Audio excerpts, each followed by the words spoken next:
بسم اللہ الرحمن الرحیم۔ ابھی ہم نے اپنی نیشنل کوآرڈینیشن کمیٹی کی میٹنگ کی اور اس میٹنگ کا مقصد یہ تھا کہ جو بھی ابھی پاکستان میں کرونا کی صورتحال ہے اس کے اوپر جائزہ لیا جائے اور پھر قوم کے سامنے جو آگے چیلنجز آ رہے ہیں، جو مشکلات آ رہی ہیں، وہ قوم کے سامنے رکھی جائے۔ دیکھیں، جو ابھی تک صورتحال ہے وہ اگر ہم نے بحیثیت قوم سب نے مل کے اس کی احتیاط نہ کی اور ابھی سے پریکاشنز نہ لیے تو جس طرح نظر آ رہا ہے کہ ہسپتالوں کے اندر جو کرونا کے مریض ہیں وہ بڑھتے جائیں گے اور ایک ایسا وقت آ جائے گا کہ ہسپتالوں میں جگہ نہیں ہوگی۔ ابھی کیونکہ ملتان میں جلسہ ہوا تھا تو ملتان کے اندر 64% بسترے اب جو کرونا کے لیے رکھے گئے تھے 64% بستر بھر چکے ہیں۔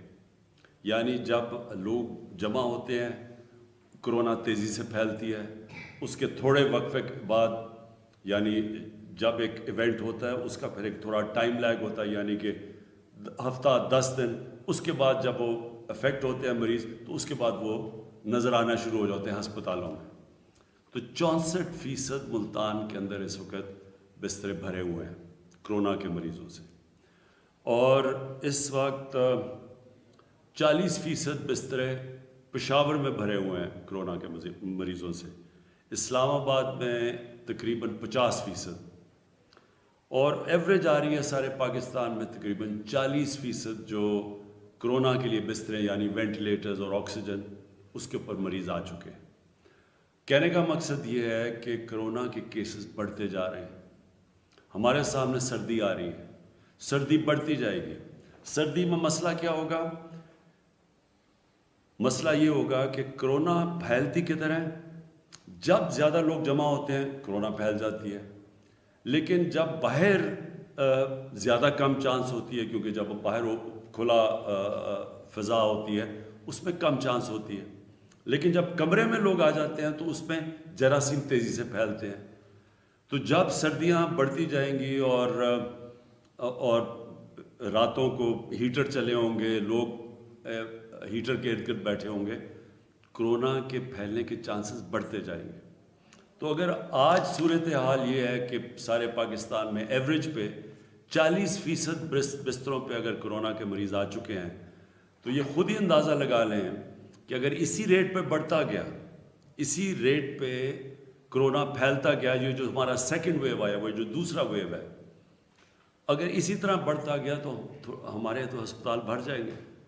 اور جس طرح ہم نے دوسرے ملکوں میں دیکھا، امریکہ میں دیکھ رہے ہیں اور یورپ میں دیکھا، تو ایک اگر ان کے جدھر وسائل بہت زیادہ ہے ہمارے سے، اگر وہاں ہیلتھ ورکرز کو بھی خطرہ اور ہسپتال بھرے ہوئے ہیں تو یہاں تو بہت مشکل حالات ہو جائیں گے۔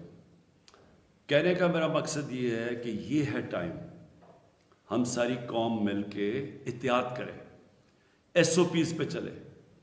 ایس او پیز کا مطلب یہ کہ سب سے بڑا ایس او پی یہ ہے کہ یہ منہ کے اوپر جو آپ کور کرتے ہیں تو بہت کم چانس ہو جاتی ہے جراثیم پھیلنے کی، اس سے کرونا پھیلنے کے چانسز کم ہو جاتے ہیں۔ اگر آپ نے لوگ ارد گرد بھی آپ کے ہیں اور اگر آپ نے ماسک پہنا ہوا ہے تو چانسز کم ہو جاتے ہیں۔ تو سب سے پہلا تو یہ ایس او پی ہے۔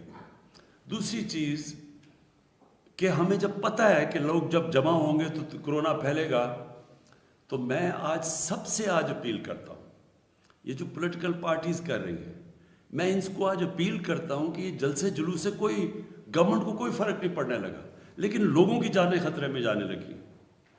جلسے جلوس تو ہمارے سے بڑے کس نے بڑے جلوس کیے ہیں؟ تو جلوس سے کیا ہوگا؟ گورنمنٹ چلی جائے گی۔ لیکن جب آپ یہ جلسے جلوس کرتے ہیں، لوگ قریب آتے ہیں ایک دوسرے کے، اور میں زیادہ تر دیکھتا ہوں لوگوں نے ماسک بھی نہیں پہنے ہوتے، تو اس سے تو پھیلنے کا آپ چانسز بڑھاتے جاتے ہیں۔ تو جب پہلے ہی پھیل رہی ہے، جب ہمیں پتہ ہے کہ کرونا پھیلتی جا رہی ہے، بسترے بھر رہے ہیں، میڈیکل ورکرز جو ہمارے ہاسپٹل ہیں، جو ہماری نرسز ہیں، ہمیں جب پتہ ہے کہ ان کے اوپر پریشر پڑتا جا رہا ہے، تو یہ جلسے جلوس 2-3 مہینے کے بعد کر لیں تاکہ لوگوں کی ہم جان خطرے سے بچائیں. میں یہ باقی جو شادی ہال کہ ہم نے بند کیا ہوا ہے اور جو اس کے علاوہ اسکولوں کو ہم نے بند کر دیا ہے, ہم نے ریسٹورینٹس کو بند کر دیا, کیونکہ ہمیں پتہ ہے اندر جب لوگ بیٹھتے ہیں اور کھانا کھاتے ہیں تیزی سے کرونا پھیلتی ہے.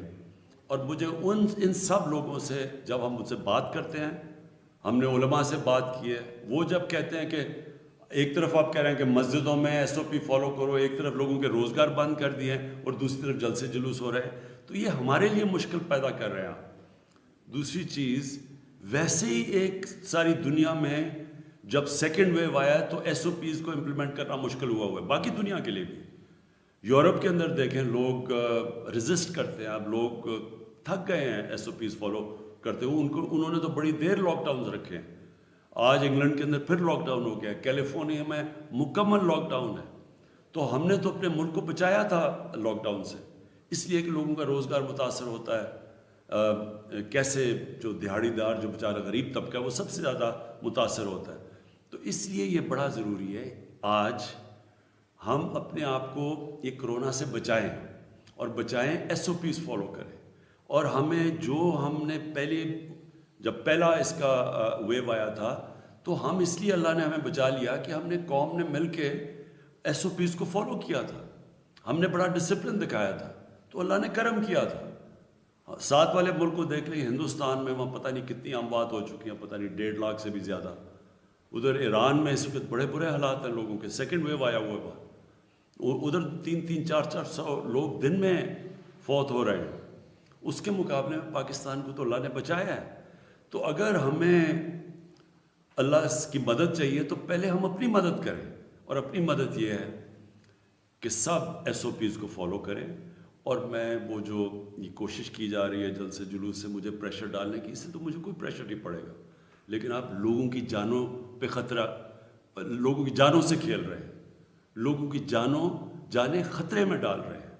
تو میں سب سے آج اپیل کرتا ہوں کہ یہ سردیاں آ رہی ہیں, یہ اگلے 2 مہینے اللہ کرے کہ ہم صحیح گزار لیں, لیکن ہمیں پتہ ہے کہ ساری دنیا میں سیکنڈ ویو آ رہا ہے سردیوں میں, تو اپنے لوگوں کو سردیوں سے بچائیں. اس سے ہمارے ہیلتھ ورکرز متاثر ہوں گے, ڈاکٹرز, نرسز, ہمارے ہاسپٹلس پہ پریشر پڑے گا, ہمارے بوڑھے لوگوں کے جن کو خاص طور پہ کرونا کی وجہ سے جن کی جانوں کو خطرہ ہوتا ہے ان پہ پریشر پڑے گا, جن کو کوئی بیماریاں ہیں ان کے اوپر پریشر پڑے گا کرونا کی وجہ سے. اور ان سب کے لیے میں آج اپنی قوم کو اپیل کر رہا ہوں کہ احتیاط کریں اور ایس او پیز کو فالو کریں.